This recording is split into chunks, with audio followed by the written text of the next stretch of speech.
ආයිබෝවන් සියලු දෙනාටම ඉතින් වාසනාවන්ත දවසක් එන්න කියලා ප්‍රාර්ථනා කරනවා. ඉතින් ඊශ්‍රායල් එන්න සිහින දකින ඔබගේ සිහිනය මේ ඊශ්‍රායල් පොළොවේ යථාර්ථයක් වෙන්න කියලා හදවතින්ම ප්‍රාර්ථනා කරනවා.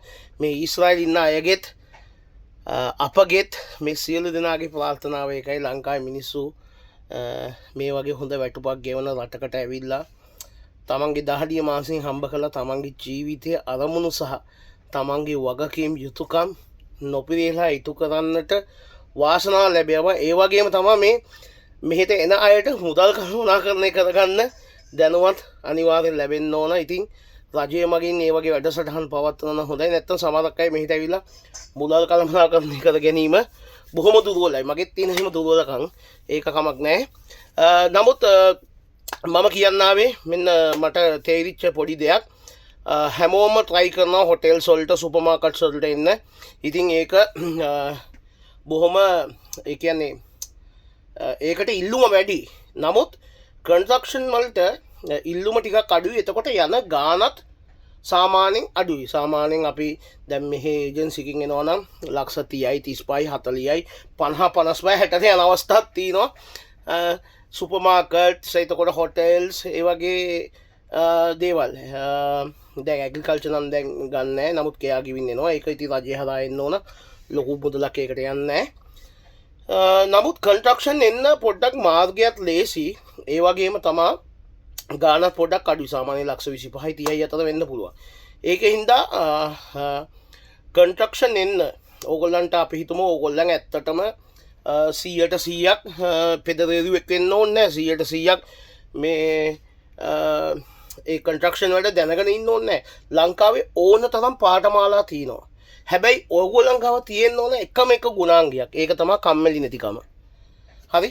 කම්මැලි නැතුව මේ රටට ආවොත් කන්ස්ට්‍රක්ෂන් වලට එන්න ලේසිම මාර්ගයක් මම මේ ඕගොල්ලන්ට කියන්නේ. මම මේ අත්දැකීමෙන් කියන්නේ මම කන්ස්ට්‍රක්ෂන් නිමියාවේ. නමුත් ඉතින් අපි මෙහෙම මේ සමාජය තුල ඉන්නකොට දැනෙන දේවල් මිනිස්සු අපිට කියලා තියෙන දේවල් වලින් තමයි මං හිතුවේ උදේ මේ වීඩියෝ එක දාන්න ඕනයි කියලා ඕගොල්ලන්ට. කන්ස්ට්‍රක්ෂන් වලින් ඕගොල්ලෝ ලංකාවේ පාඨමාලාවක් හරියට හදාලා ඒ નિયમિત ප්‍රමිතියට ඒ සීළු දේවල් කරාට පස්සේ ඕගොල්ලන්ට ගේමක් ගන්න හිතේ හයිය තියෙනවා නම් මෙන්න මේක තියෙනවා නම් එන්න කන්ස්ට්‍රක්ෂන් වලින් එන්න ලේසි වැඩක් කරන්න පුළුවන්. සමහරක් වෙලාවට ඉතින් ගොඩක් මහන්සි වෙන්න වෙනවා. හරි? කොහොම කරත් ලක්ෂ 6කට වැඩි වැටුපක් ගන්න පුළුවන්. ලක්ෂ 7 8 9 10 ගන්න අයත් ඉන්නවා. ඒක තමන්ගේ වාසනාව හා තමන් වැඩ කරන පැය ගන්න තමන්ට වැඩ කරන තැනින් පැයකට ගෙවන මුදල අනුව ඒක ඩිපෙන්ඩ් වෙනවා. ඒ කියන්නේ ඒක වෙනස් වෙනවා. ඒකින්ද ඉතාමත් ගෞරවයෙන් සහ ආදරයෙන් මේ යෝජනාව ඔයගොල්ලන්ට ඉදිරිපත් කරනවා. ඔයගොල්ලන්ට හැකියාවක් තියෙනවා නම් උත්සාහ කරන්න. කන්ස්ට්‍රක්ෂන් ෆීල්ඩ් එකෙන් ගොඩාක් වේකන්සිස් තියෙනවා. අපි ලංකාවේ අය ඇවිල්ලා ගොඩක් වැඩ කරනවා. හැබැයි කම්මැලි නැති වෙන්න ඕන. සේෆ්ටිය ගැන හිතන්න ඕන. ගේමක් ගහන්න හිතේ අයිය තියෙනවනේ. බය නැතු වෙන්න. ඕගොල්ලන්ගේ සිහින අවුරුදු 5 ඇතුළත අනිවාර්යෙන් සැබෑ කරගෙන ලංකාවට කෝටිපතියෙක් ලෙස යන්න පුළුවන්. ඊශ්‍රායලයේ નિયમિત විදියට ජීවත් වුණොත්.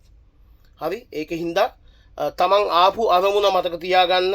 අනිත් එක තමයි මම ලංකාවේ ඉන්න අයගෙන් විශේෂයෙන් ඉල්ලා සිටිනවා මේ ඊශ්‍රායලයේ ඉන්න අයගේ ගෙවල් වල මිනිස්සුන්ගේ මේ රටේ ඉන්න මිනිස්සුන්ට සමහරක් වෙලාවට ගොඩාක් මානසික පීඩනයක් තියෙනවා. ඒකින්ද හැමතිස්සෙම ඕගොල්ලන් කතා කරලා පුළුවන් තරම් ඒගොල්ලන්ව සතුටින් තියන්න බලන්න. දැන් සමාජයේ සමහරක් දේවල් තේරුම් ගත්ත අයට ඒක සාමාන්‍ය දෙයක්. යථාර්ථය සහ සමාජ රටාවන් තේරුම් ගත්ත අයට ඒවා ඉවසගෙන ඉන්න පුළුවන්. නමුත් එහෙම නැති මිනිස්සු මානසිකව වැටෙනවා. එතකොට රෝගවලට ගොදුරු වෙනවා. මානසික ආතතියන් වලටපත් වෙනවා. ඒකින්ද රටේ ඉන්න මිනිස්සුන්ට ගෞරව කරන්න, ඔවුන්ට සහයෝගය දෙන්න, ඔබත් සමග ඔබව ඉහළට අරගෙන ඔවුන්ටත් ඉහළට ගමන් කරන්න. ඉතින් ඒක තමයි කියන්න ඕනේ. කන්ස්ට්‍රක්ෂන් වලින් උත්සාහ කරන්න. ගොඩක් වේකන්සිස් තියෙනවා. රජය හරහා එන්නත් පුළුවන්. රජය හරහා එනකොට මං හිතන්නේ ලක්ෂ 10කටත් වැඩි අඩු මුදලක් යන්නේ. එතනින් ගියාම පෞද්ගලික ඒජන්සි හරහා පැමිණෙන්නත් පුළුවන්. එතකොට ලක්ෂ 25යි 30යි අතර මුදලක් වගේ වැය වෙයි කියලා මං හිතනවා. ඊට අඩු වෙන්නත් පුළුවන්.